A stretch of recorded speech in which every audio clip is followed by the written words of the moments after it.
It's Chris from Laser Lemming and Uploaded.com. Today we're going to talk about microtransactions and the way they affect AAA game development. Because we could talk all day till we're blue in the face about mobile games and microtransactions and digital currencies, Candy Crush, Simpsons Tap Out, whatever Arnold Schwarzenegger is pimping out at the time. We could talk about that, but we don't need to. We understand that microtransactions and mobile games go hand in hand. Free to play, we get it. We know it sucks. We don't need to delve into that. That is expected.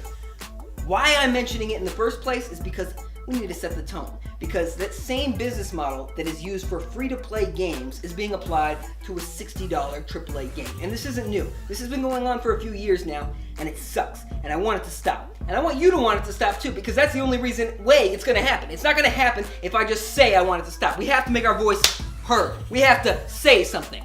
So that's why we're talking about this right now. Many people have downvoted some of my videos that go in on this. They go in on egregious microtransactions or unfair DLC. I have a problem with those things. So I don't have a problem with you downvoting that. I don't care. It just means you're watching it. It means an opinion different than yours is saying something. And I understand why a lot of people get angry, because they spent their money on it. And that's the problem. You spent money. You spent money that was hard earned. You spent your time, your energy trying to get that money, and you just piss it away. You piss it away to EA, Activision, King's Games, whoever it is. You are pissing it away on nothing, on digital items or progression. You're trying to make a number go by or get bigger faster. It's not worth it. It's not worth it, and you are a sucker. And the developers see you as a sucker, and that's why the games are developed around you. So here's the main argument. The main argument people use against people like me. They say, well, yes, microtransactions are there.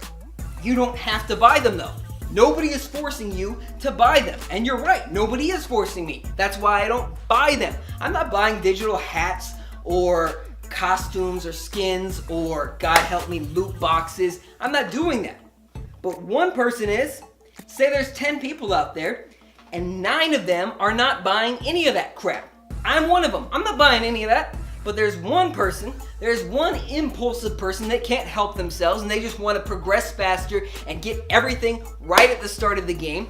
They're dropping lots of money. That's a whale. That's a free willy. That is a shamu. That is you. Maybe. I don't know. But that person is what's screwing up gaming. That 10% or whatever percentage it is, whoever is dumping lots of money on the equivalent of reloading. Remember last week I talked about how EA CEO is on record saying players will pay to reload. Some will. They won't even think about it. 50 cents, got a new clip. In fact, that clip I just spent 50 cents on is better than your clip. So my bullets will kill you faster. And that's the way Call of Duty does it now. Call of Duty gives you better weapons if you're paying for their loot boxes. That sucks. Remember Call of Duty 4 Remastered? Original game came out in like 2007. New game came out last year. It now has loot boxes. I don't remember that in the first game. I don't remember that in Call of Duty 4. But now it's there. Is it making the game any better? Abso-fucking-lutely not. Except for the people that are paying for it and just blasting through everybody else because they have a big advantage. And that, my friends, is the biggest problem with microtransactions. Is that they slow down the game. They purposefully design the game against the people that aren't paying constantly. If you're not a whale, you're not having as much fun. And God help me, if you are having more fun dumping a bunch of money into that game, you got a problem. And you probably should put the controller down for a bit because you're irresponsible and you can't handle it. And I get it. It's fun. It's addictive. That's why they design games the way they do. Remember Call of Duty 4? Online, you'd play it, you'd earn 10 points for killing a person? What happened in Call of Duty Modern Warfare 2? You got 100 points. The progression got bigger. More and more points. More and more this. More and more that. You got booster packs in all of these games. You got loot boxes. Whatever it is. It's all just crap designed to get you to fork over more money. And if that's your thing, I understand. But the argument that, the biggest argument people use against people like me is that you don't have to buy it. I don't buy it, but you do. And if you do, you're screwing it up for everybody else because you can't control yourself. So now games are purposely being designed for you. Meaning nobody's having fun. You're spending a lot of money and nobody else is because nobody else wants to grind hundreds of hours to get some stupid item. And they're not spending extra money either because that's not the way they grew up. Now you have teenagers and young kids who, God bless them, they grew up with this. They haven't played a game. Many kids have not played a game that they had to pay for, at least not outright. Mommy or daddy's credit card is attached to the phone that they handed the kid to play the game. So maybe items are being bought, skins are being bought, voice packs are being bought, whatever it is.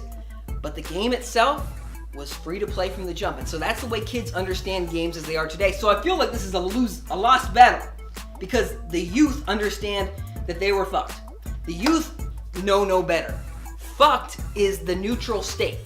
They believe that this is normal. So that's what they're gonna do. They don't know anything different. So I really believe that this is a lost battle. But I just want you to get into the mindset of why I speak the way I do about this. I am not a fan of getting fucked. So yeah, that's my completely unbiased thoughts on the matter. Let me know yours in the comment section below. I really just don't like that even single player games, guys, this is not just a multiplayer thing. Multiplayer games for sure. You got, like I said, the loot boxes where you get better items, better weapons, whatever it is. You're paying for that. You're paying to win. That doesn't make you a better player. It means you're more impulsive and you care less about where your money goes. That's what that makes you. But as long as that person is there, as long as there is somebody willing to spend a lot of money where other people aren't, the developers are always going to cater to that person first. They already know that you're going to spend $60 on the base game. It doesn't matter if you're not buying the microtransactions. They know that there's somebody out there that's buying a lot of them, a lot more than you would have bought even if you considered it. That's why they're called a whale. They're big. They want to get that one because that person can't control their own spending.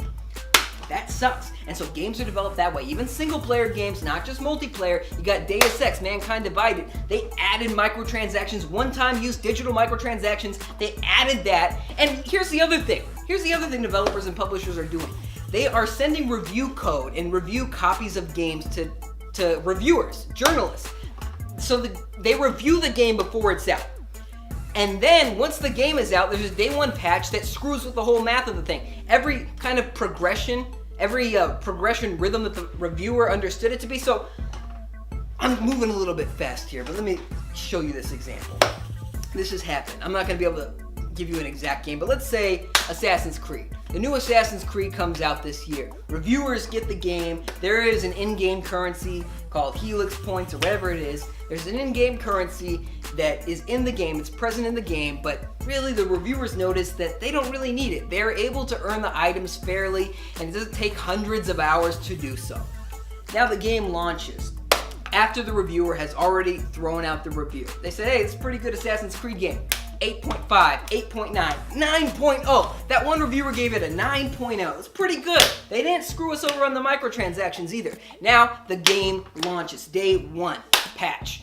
Ubisoft says, oh yeah, so we're going to change the math a little bit. All that progression, we're going to slow it way down. This has happened several times. I'm not just talking out of my ass and theoreticals here. This has happened several times. So Ubisoft does this, they change the math, and so everybody that's bought it day one that believes this is a 9.0 game, that believes they're not getting screwed on the microtransactions from day one, has a different story. And they believe, the reviewers are just off here. They don't understand. Or maybe they understand that they've changed the math, and that person is me. I understand that you changed the math, Ubisoft, Activision, EA. I don't even know if you're still following me here. I'm moving really fast. But this is my problem. This is my problem with microtransactions. They actively screw up the development of the game. And like I said, there are microtransactions that aren't egregiously bad. I don't have a problem with cosmetics. You could add hats, costumes, skins, voice packs, whatever. I'm not buying any of them. But other people are. And you know what? If that keeps maps and tracks free, new items and modes, that's okay with me. I understand. It's very expensive to develop a game. But other than that, no, I'm not in. I'm not in. I can appreciate a good set of DLC that adds actual story or gameplay elements, time. It gives me value for my money. A microtransaction where I'm just throwing a couple bucks your way every few hours? Nah, I don't appreciate that. And I hope more of you start looking at another perspective. If you are a person that is dumping money in this constantly, or on a regular basis, or even a semi-regular basis, I want you to actually look at where your money's going. Are you appreciating the value of what you're getting? Really? Are you just getting through the game? Are you enjoying the game, or are you getting through it? Do you just want to end it? Do you just want to end it all? Let me know. Comment section below. Do you want to end it all? Subscribe for more if you haven't already. Thank you very much for watching. I've got a comedy channel as well. I would love for you to check that out. Again, thanks for watching. I will see you next time.